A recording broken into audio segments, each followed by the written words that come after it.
एक मानव का देह है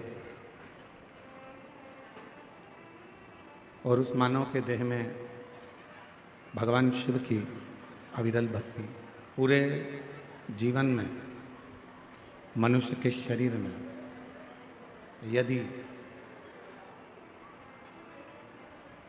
एक मिनट का भी शिव नाम हमारी जिह्वा पर आ जाता है तो हमारा संपूर्ण जन्म जो हमने मानव देह का लिया वो पूरा कृतार्थमय हो जाता है, धन्य हो जाता है।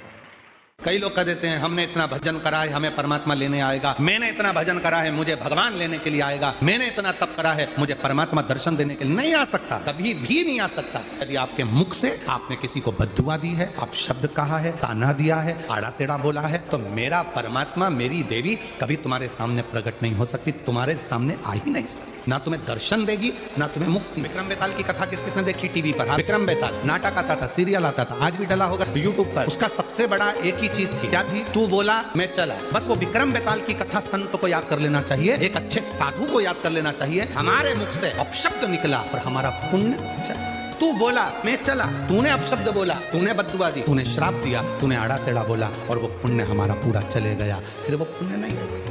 दुनिया के लोग अगर कोई संसार का मनुष्य मुझे ढूंढना चाहता है तो पार्वती ये रुद्राक्ष मेरा खुद का एक स्वरूप है, जिसके पास रुद्राक्ष होता है। शिव पुराण में शंकर जी पार्वती को वचन देते हैं उसके साथ में हमेशा हर पल हर घड़ी हर क्षण।